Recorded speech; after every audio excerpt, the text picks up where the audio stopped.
বিপদ আসলে কোন দোয়া পড়তে হয়, কিভাবে ফরিয়াদের হাত উত্তোলন করতে হয়, কিভাবে রবের দরবারে নতজানু হয়ে ফরিয়াদ করতে হয়, এটা জানার দরকার আছে না নাই? এরকম হয়েছে না যে দেয়ালে পিঠ থেকে গেছে, চোখে মুখে অন্ধকার, কই যাব, কি করব, বাঁচানোর কেউ না, এরকম হয়েছে কখনো আপনাদের? যদি হয় তাইলে এটার সলিউশন বলবো, না হইলে তো এগুলো বলে লাভ নাই। হয় হয় হয় বিশ্বনবী এরকম কঠিন বিপদে পড়েছেন জীবনের কিছু কিছু মুহূর্তে। বিপদ আসলেই প্রথমে বিশ্বনবী সাল্লাল্লাহু আলাইহি ওয়াসাল্লাম একটা দোয়া পড়তেন। তিনি পড়তেন ইন্না লিল্লাহি ওয়া ইন্না ইলাইহি রাজিউন। নিশ্চয় আমরা আল্লাহর জন্য, নিশ্চয় আমরা কার দিকে ফিরবো ভাই? আবার কার দিকে ফিরবো? আওয়াজ করে বলুন তো, আমরা এসেছি কার কাছ থেকে, আবারও ফিরে যাব কার কাছে? এজন্য বিশ্বনবী পড়ছেন ইন্না লিল্লাহি ওয়া ইন্না ইলাইহি রাজিউন। নিশ্চয় আল্লাহর জন্য, ওই আল্লাহর দিকেই আমরা ফিরে যাব। তারপরে বিশ্বনবী পড়তেন আল্লাহুম্মা আজুরনি ফি মুসিবাতি ওয়াখলুফ লি খায়রাম মিনহা। একসাথে প্রথমে পড়তেন ইন্না লিল্লাহি ওয়া ইন্না ইলাইহি রাজিউন, তারপর পড়তেন আল্লাহুম্মা আজুরনি ফি মুসিবাতি ওয়াখলুফ লি খায়রাম মিনহা, মানে আল্লাহ, এই যে আমি বিপদে ধৈর্য ধারণ করলাম, এটার সব তুমি আমারে দাও, আর যেটা হারালাম এর চেয়ে ভালো কিছু দিয়ে মেকআপ করে দিও, ভালো কিছু দিয়ে বদল করে দিও। সুবহানাল্লাহ পড়েন। তাহলে বিপদ আসলে আমরা কি পড়ব? কথা বলেন। এই যে আমি শুয়েছিলাম, নাশিদ গাচ্ছিল ওরা, এদেশে পরস্পরে দেখা হলে দেয় সালাম, এদেশে আমজনতার হৃদয় জুড়ে পাক কালাম, এদেশে বিপদ এলে সর্বজনে সর্বক্ষণে দোয়া পড়ে ইন্না লিল্লাহ। কি পড়ে? সুবহানাল্লাহ সুবহানাল্লাহ সুবহানাল্লাহ সুবহানাল্লাহ। এদেশে আজান শুনে সূর্য ওঠে শহর গ্রামে, এদেশে আজান শুনে সূর্য ডুবে সন্ধ্যা নামে, এদেশে সকল কাজে সবাই বলে বিসমিল্লাহ, এদেশে ভালো কিছু দেখে শুনে হাসি মুখে সবাই বলে মাশাআল্লাহ। সুবহানাল্লাহ পড়েন। তাহলে বিপদ এলে আমরা কি পড়ি? কথা বুঝলে সবাই উত্তর দিতে হবে, বিপদ এলে কি পড়ি? তাহলে বিপদ এলেই আমরা এখন থেকে ইন্না লিল্লাহ করব, নাকি হাই হুতাশ করবেন? একদল আছে হাই হুতাশ করে, হায় আল্লাহ রে, মোর কি হইল রে, মুই কি হরমু রে, মুই কমবে জামু রে, আছে না নাই? এরকম বিলাপ করতে নিষেধ করেছেন বিশ্বনবী। কি করব, কই যাব, কি হবে, হায় হায়, এরকম হাহুতাশ আছে না নাই? বিশ্বাসীরা হাহুতাশ করে না, তারা ইন্না লিল্লাহ পড়ে। কি পড়ে মনে থাকবে? আমরা পড়বো ইন্না লিল্লাহি ওয়া ইন্না ইলাইহি রাজিউন। নিশ্চয়ই আমরা আল্লাহর জন্য, আমরা আল্লাহর দিকেই ফিরে যাব। এরপর পড়বো আল্লাহুম্মা আজুরনি ফি মুসিবাতি ওয়াখলুফ লি খায়রাম মিনহা। আল্লাহ, আমি যে বিপদে ধৈর্য ধারণ করলাম এটার সওয়াব দিও, আর যা হারালাম তার চেয়ে ভালো কিছু দিয়ে বদল করে দিও। সুবহানাল্লাহ পড়েন। বিশ্বনবীর এই হাদিস শুনলেন উম্মে সালামা রাদিয়াল্লাহু তাআলা আনহা। ওনার স্বামী হলো আবু সালামা। মজার ঘটনা খেয়াল করে শুনেন আমার প্রিয় কলিজার টুকরা ভাইয়েরা, কানগুলো খরগোশের কানের মতো খাড়া করে আমার দিকে তাকান। সাইয়্যিদাতুনা উম্মে সালামা রাদিয়াল্লাহু তাআলা আনহা, ওনার স্বামীর নাম আবু সালামা। শ্রেষ্ঠ দম্পতি, শ্রেষ্ঠ ফ্যামিলি। প্রথমে হিজরত করেছিলেন হাবাসায়, পরে হিজরত করেছেন মদিনায়। উহুদ যুদ্ধের পরে ওনার স্বামী আবু সালামা ইন্তেকাল করলো, শহীদ হলো। সুবহানাল্লাহ পড়েন। যখন আবু সালামা ইন্তেকাল করলো, উম্মে সালামা রাদিয়াল্লাহু তাআলা আনহা কেঁদে কেঁদে হয়রান। আর নবীর শিখানো বাণী অনুযায়ী তিনি বারবার পড়ছিলেন ইন্না লিল্লাহ। কি পড়ছিলেন? মুই কই জামু, কি হরমু, এগুলো বলে নাই। কি বলছে? ইন্না লিল্লাহ। যেহেতু বিশ্বনবী বলেছেন কেউ যদি বিপদের প্রথম ধাক্কায় পড়ে ইন্না লিল্লাহি ওয়া ইন্না ইলাইহি রাজিউন, আল্লাহুম্মা আজুরনি ফি মুসিবাতি ওয়াখলুফ লি খায়রাম মিনহা, তাহলে এই বিপদে যে সে যা হারালো তার চেয়ে শ্রেষ্ঠ কিছু দিয়ে আল্লাহ তার বদল দিয়ে দিবে। এই হাদিস শুনে উম্মে সালামা রাদিয়াল্লাহু তাআলা আনহা ওনার প্রাণ প্রিয় স্বামী আবু সালামার ইন্তেকালের পরে চোখের পানি ছাড়ে, আর পড়ে ইন্না লিল্লাহি ওয়া ইন্না ইলাইহি রাজিউন, আল্লাহুম্মা আজুরনি ফি মুসিবাতি ওয়াখলুফনি খায়রাম মিনহা। বারবার এই দোয়া পড়ে চোখের পানি ছাড়ে, এই দোয়া পড়ে চোখের পানি ছাড়ে, আর মনে মনে বলে আবু সালামার মতো ভালো মানুষ মদিনাতে নাই, আবু সালামার চেয়েও ভালো মানুষ মদিনাতে নাই, তার চেয়ে ভালো মানুষ কি করে আল্লাহ তাআলা আমারে দিবে, তার চেয়ে ভালো মানুষ তো আমি মদিনাতে দেখি না। চোখের পানি দিয়ে বুক ভাসায় আর নবীর হাদিসের উপর আমল করে পড়ে ইন্না লিল্লাহি ওয়া ইন্না ইলাইহি রাজিউন, ইন্না লিল্লাহি ওয়া ইন্না ইলাইহি রাজিউন। পড়তে পড়তে চোখের পানি ছাড়ে আর চিন্তা করে বিশ্বনবী বললেন, এই দোয়া পড়লে যেটা হারালাম তার চেয়ে ভালো কিছু দিয়ে আল্লাহ পুরস্কার দেয়। আবু সালামার চেয়ে ভালো মানুষ মদিনার মধ্যে আর কে হতে পারে? কি আজীব তামাশা, কি অবাক করা ঘটনা। কিছুদিন পরে দেখা গেল সাইয়্যিদুল মুরসালিন রাহমাতাল লিল আলামিন স্বয়ং বিশ্ব নবী উম্মে সালামাকে বিয়ের প্রস্তাব পাঠিয়েছে। স্বয়ং বিশ্ব নবী উম্মে সালামা রাদিয়াল্লাহু তাআলা আনহাকে বিয়ের প্রস্তাব পাঠিয়েছেন। উনি রাজি হয়ে গেলেন, বিয়ে হয়ে গেল, উনি হয়ে গেলেন উম্মুল মুমিনিন, আমাদের মা, পুরো মুসলিম উম্মার মা। চিৎকার করে বলেন আল্লাহু আকবার। তাহলে আমার প্রাণপ্রিয় ভাইয়েরা, বিপদে পড়লে আমরা পড়বো ইন্না লিল্লাহি ওয়া ইন্না ইলাইহি রাজিউন, আল্লাহুম্মা আজুরনি ফি মুসিবাতি ওয়াখলুফ লি খায়রাম মিনহা। পড়বেন? পড়বেন না? যারা যারা বিপদ আসলে এই দোয়াটা পড়বেন এখন থেকে আওয়াজ করে ইনশাআল্লাহ বলেন। যা হারাইছেন তার চেয়ে শ্রেষ্ঠ জিনিস দিয়ে বদলা দিবে কে? বিশ্বাস হয়? একটু সন্দেহ লাগে মনে হয়, একটু সন্দেহ আছে? যাদের বিশ্বাস হবে তাদের কি আল্লাহ উত্তম বদলা দেবে, ঠিক কিনা বলেন? তাহলে বিপদে পড়লেই প্রথমে আমরা এটা পড়ব। এরপরে বিপদ আসলে নিজেকে কি করে আল্লাহর কাছে সঁপে দিতে হয় এটাও জানার দরকার আছে না নাই? বিপদে প্রথমে ইন্না লিল্লাহ করলাম, ধৈর্য ধারণ করলাম, বিপদ থেকে উদ্ধারের সর্বোচ্চ চেষ্টা করলাম। আমার কাজ যখন শেষ তখন আমি আমার এই বিষয়টা আল্লাহর কাছে সঁপে দিব। কার কাছে সুপর্দ করব? কার কাছে? বিপদে বললে কেমন করে নিজেকে আল্লাহর কাছে সঁপে দিতে হয় আসুন সাইয়েদনা ইব্রাহিম আলাইহিস সালামের জীবনী থেকে জানি। হাতে রশি বেঁধে, পায়ে রশি বেঁধে আল্লাহর খলিল ইব্রাহিম আলাইহিস সালামকে আগুনের মধ্যে নিক্ষেপ করা হবে। আহা, এটার বলে অগ্নি পরীক্ষা। উনি অগ্নি পরীক্ষার সম্মুখীন হয়েছিলেন। এজন্য কঠিন পরীক্ষাকে আমরা অগ্নি পরীক্ষার সাথে তুলনা করি, ঠিক কিনা? সাইয়েদনা জিবরাইল এসে বললেন, ও আল্লাহর খলিল, ওরা তো আপনার হাতও বেঁধে ফেললো, পাও বেঁধে ফেললো, নড়াচড়ার সুযোগ নাই, বলেন আমি জিবরিল ফেরেশতা আপনার জন্য কি করতে পারি? আল্লাহর খলিল ইব্রাহিম বলেন, ও জিবরাইল, তোমার কাছে আমার কোনো চাওয়া পাওয়া নাই। সুবহানাল্লাহ বলেন। তোমার কাছে বলার কিছু নাই, তোমার সাহায্যের আমার দরকার নাই। সাইয়েদনা ইব্রাহিম আলাইহিস সালামকে হাতে পায়ে রশি বেঁধে, হাত পা বাঁধা অবস্থায় জ্বলন্ত অগ্নিকুণ্ডে যখন নমরুদের দলবল নিক্ষেপ করবে, আল্লাহর খলিল কিভাবে নিজেকে আল্লাহর কাছে সঁপে দিয়েছেন পটুয়াখালীর ভাইরা খেয়াল করে শুনুন। হাত পা বেঁধে আল্লাহর খলিলকে যখন নিক্ষেপ করা হবে, তিনি মুখ ফুটে বলে ফেললেন, হাসবুনাল্লাহু ওয়া নি'মাল ওয়াকিল। হাসবুনাল্লাহু ওয়া নি'মাল ওয়াকিল, আমার জন্য আল্লাহই যথেষ্ট, আমার জন্য আল্লাহই যথেষ্ট। তিনি আমার সবচেয়ে বড় গার্ডিয়ান, তিনি আমার সবচেয়ে বড় অভিভাবক। জিব্রাইলের সাহায্যে অফারকে ফিরিয়ে দিলেন। দুনিয়ার বুকে কারো কাছে কিছু বলেন নাই, মুখ ফুটে বলেছেন হাসবুনাল্লাহ। ও আমার পটুয়াখালীর প্রাণের ভাইয়েরা, খেয়াল রাখবেন, কোন বান্দা তার হাতে থাকা সব চেষ্টাটুকুন করার পরে মুখ ফসকে মুখ দিয়ে যখন বলে ফেলে হাসবুনাল্লাহ, বান্দা যখন হাসবুনাল্লাহ বলে ফেলে, ওই ব্যাপারটা ডিল করার দায়িত্ব স্বয়ং আল্লাহ আরশের উপর থেকে নিয়ে নেয়। আপনি যখন বলে ফেলবেন হাসবুনাল্লাহ, এটা ডিলিং করবে কে তখন? চিল্লায় বলেন না, তিনি কে? বান্দা তার সাধ্যের সবটুকু চেষ্টার পরে নতজানু হয়ে যখন বলবে হাসবুনাল্লাহ, আল্লাহ তুমি আমার জন্য যথেষ্ট, নি'মাল ওয়াকিল, তুমি আমার শ্রেষ্ঠ অভিভাবক, তখন তার কি দরকার না দরকার এটা ডিল করে স্বয়ং আল্লাহ।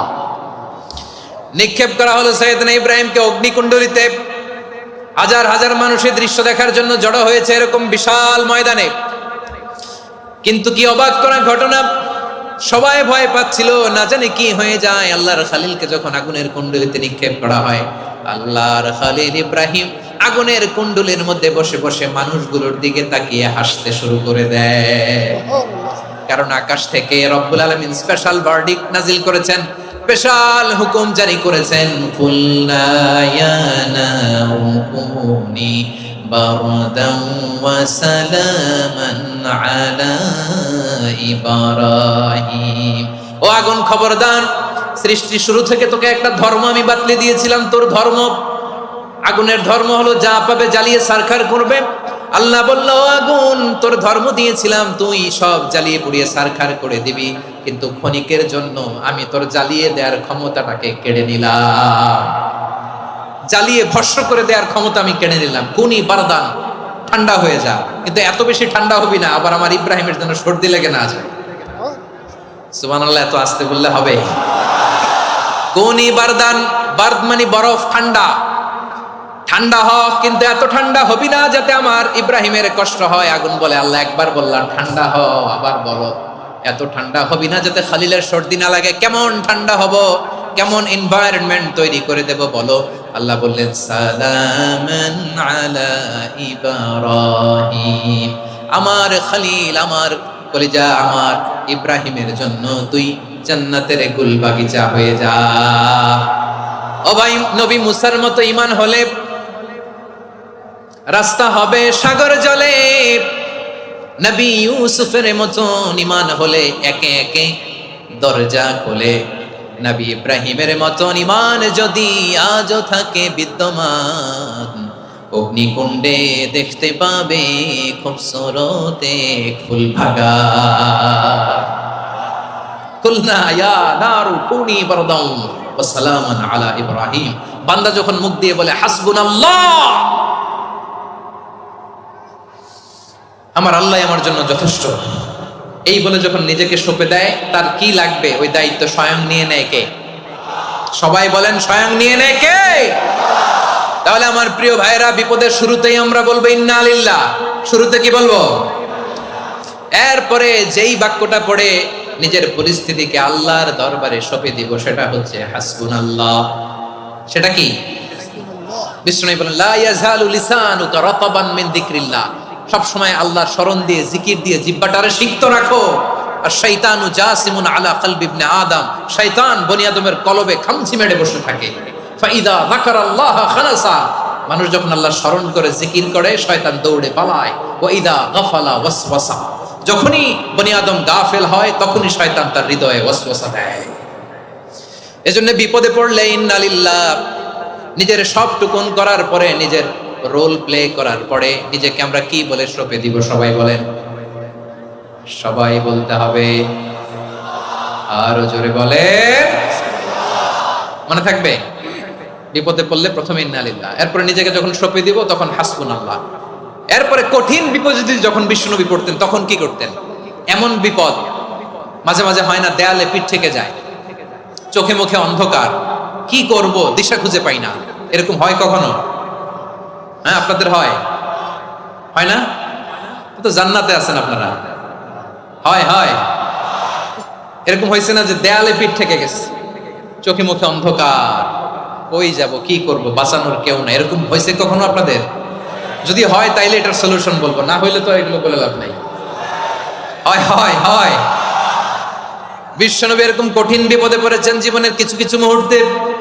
ওই মুহূর্তে বিশ্বনবী স্পেশাল দুইটা দোয়া পড়তেন, এই দোয়াগুলো আপনাদেরকে জানিয়ে দেয়। বিশ্বনবী বলেন, কঠিনতম বিপদে যখন পড়বা, দেয়ালে পিঠ থেকে যায়, চোখে মুখে অন্ধকার, বাঁচার কোনো উপায় নাই, তখন পড়বা লা ইলাহা ইল্লা আনতা সুবহানাকা ইন্নী কুনতু মিনাজ জালিমিন।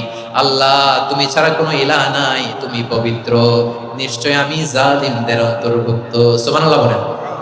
এই দোয়া সাইয়েদনা ইউনূস আলাইহিস সালাম পড়েছিলেন যখন মাছের পেটে ছিলেন। কিসের পেটে?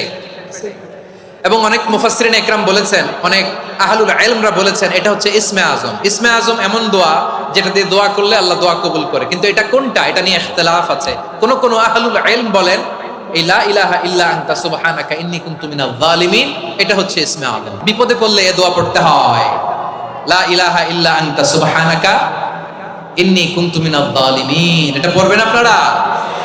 এই দোয়া পড়ে সাইয়েদনা ইউনূস আলাইহিস সালাম মাছের পেট থেকে রক্ষা পেয়েছিলেন। রক্ষা করেছিল কে?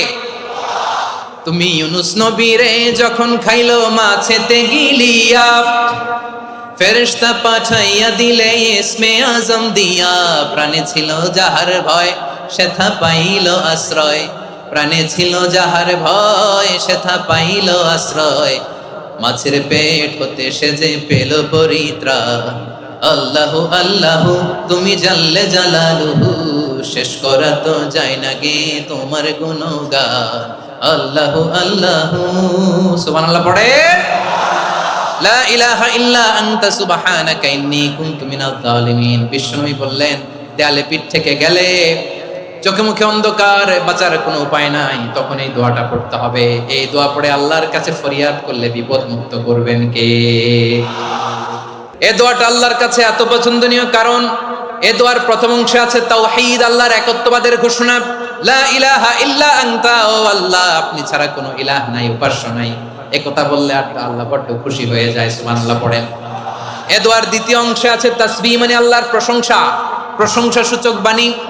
সুবহানাক সুবহানাক সুবহানাক, ও আল্লাহ আমি আপনার পবিত্রতা ঘোষণা করছি, সুবহানাক। একথা শুনলেও আল্লাহ খুশি হয়ে যায়, সুবহানাল্লাহ পড়েন। এই দোয়ার তৃতীয় অংশে আছে তাকরীর, তাকরীর মানে পাপের স্বীকৃতি। তাকরীর মানে কি? তাকরীর মানে পাপের স্বীকৃতি। এই দোয়ার তৃতীয় অংশে আছে ইন্নী কুনতু মিনাল যালিমিন, ও আল্লাহ আমি জালিমদের অন্তর্ভুক্ত। আল্লাহ আল্লাহ আমি জালেম, আল্লাহ আমি ভুল করেছি, অন্যায় করেছি, আল্লাহ আমি জালেমদের অন্তর্ভুক্ত। এই পাপের স্বীকৃতি, অ্যাকনলেজমেন্ট আল্লাহ বড্ড পছন্দ করে। যখন আল্লাহর কাছে আপনি ছোট হবেন, ছোট হতে হতে যত ছোট হবেন, ওই দৃশ্যটা দেখতে আল্লাহ বড্ড পছন্দ করে, সুবহানাল্লাহ বলেন। 3 নম্বর অংশ ইন্নী কুনতু মিনাজ জালিমিন, আল্লাহ আমি জালেমদের অন্তর্ভুক্ত। সাইয়েদনা আদম আলাইহিস সালাম ভুল করে যখন নিষিদ্ধ গাছের ফুল খেয়ে ফেললেন, ফল খেয়ে ফেললেন, আল্লাহ বললেন আদম ক্ষমা পেতে চাইলে তুমি আর হাওয়া মিলে স্বীকৃতি দাও, পাপের স্বীকৃতি আর পড়ো। রব্বানা যালামনা আনফুসানা ওয়া ইল্লাম তাগফির লানা ওয়া তারহামনা লানাকুনান্না মিনাল খাসিরিন। ও আল্লাহ আমি আদম আর হাওয়া যালামনা আনফুসানা, আমরা আমাদের নফসের উপর বড্ড জুলুম করেছি। আল্লাহ ওয়া ইল্লাম তাগফির লানা ওয়া তারহামনা, আপনি যদি ক্ষমা না করেন, আপনি যদি দয়া পরবশ না হন, আপনি যদি রহম না করেন, আমরা তো ক্ষতিগ্রস্তদের মধ্যে শামিল হয়ে যাব।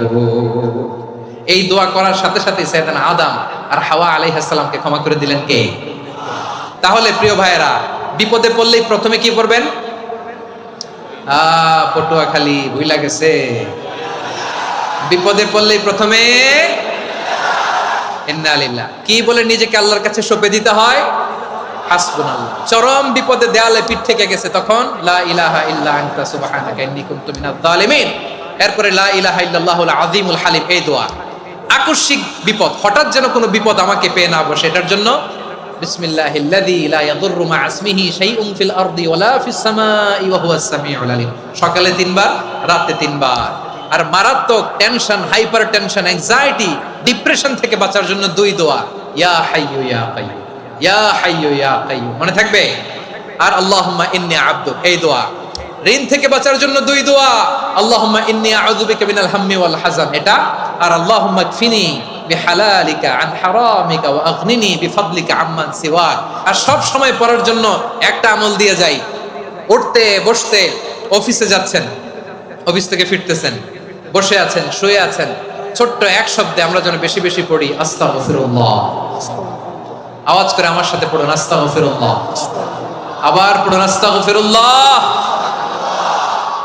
আল্লাহ রাসূল সাল্লাল্লাহু আলাইহি ওয়াসাল্লাম বলেন, মান লাজিমাল ইস্তিগফার, যে সব সময় এরকম ইস্তিগফারের সাথে লেগে থাকে, জাআলাল্লাহু লাহু মিন কুল্লি দীকিন মাখরাজা, আল্লাহ তাআলা তাকে কোনো বিপদে আটকান না, সে জীবনে আটকাবে না। যে কোনো বিপদে আল্লাহ তার রাস্তা বের করে দিবেন, way out, you will get a way out and solution, সুবহানাল্লাহ। ওয়া মিন কুল্লি হাম্মিন ফারাজা, দুশ্চিন্তা মুক্ত হবে। ওয়া ইয়ারযুকহু মিন হাইসু লা ইয়াহতাসিব, এমন জায়গা থেকে আল্লাহ রিজিকের বন্দোবস্ত করবে যেটা সে কল্পনাও করে নাই। আওয়াজ করে পড়েন সুবহানাল্লাহ। তাহলে মনে থাকবে আস্তাগফিরুল্লাহর কথা। সব শেষ কথা বলবো, সব শেষ আমার প্রিয় ভাইয়েরা। এটা গেল নিজের বিপদ। কিসের বিপদ? নিজে যদি বিপদে পড়েন। অন্যের বিপদ যদি দেখেন, এটার জন্য একটা দোয়া আছে। অনেক সময় আমরা দেখি হাসপাতালে ক্যান্সারের 3rd স্টেজে চলে গেছে, লোকটা হ্যাংলা হয়ে, চিকন হয়ে, হায়রে কি কষ্ট পায়, দেখি না? বিষ্ণু বলে, একটা দোয়া যদি কেউ অন্যের কোনো বিপদ দেখে পড়ে, ওই বিপদ তার জীবনে কখনো আসবে না। শুনবেন? শোনার আগ্রহ আছে? অনেক সময় হয় যে আমরা মহাসড়ক দিয়ে যখন চড়ি, দুর্ঘটনায়, আই রে আল্লাহ, দুর্ঘটনায় মানুষের মাথা একদিকে, দেহ আরেকদিকে, ব্লিডিং, এরকম হয় না? আল্লাহ তুমি হেফাজত করো। বিশ্বনবী বলেন এই দুর্ঘটনা দেখে কেউ যদি এই দোয়াটা পড়ে, তার জীবনে সে কোনোদিন এরকম অ্যাক্সিডেন্টের সম্মুখীন হবে না। শুনবেন, বিশ্বনবী বলেন অন্যের বিপদ দেখে কেউ যদি পড়ে, আলহামদুলিল্লাহিল্লাযী আফানি মিম্মা বাতালাকা বিহি ওয়া ফাদ্দালানি আলা কাসীরিন মিম্মান খালাকা তাফদীলা, মানে প্রশংসা সেই আল্লাহর যে আল্লাহ তাআলা তোমাকে যেই জিনিস দিয়ে পরীক্ষা করেছে, আমাকে ওইটা থেকে বাঁচিয়ে দিয়েছে।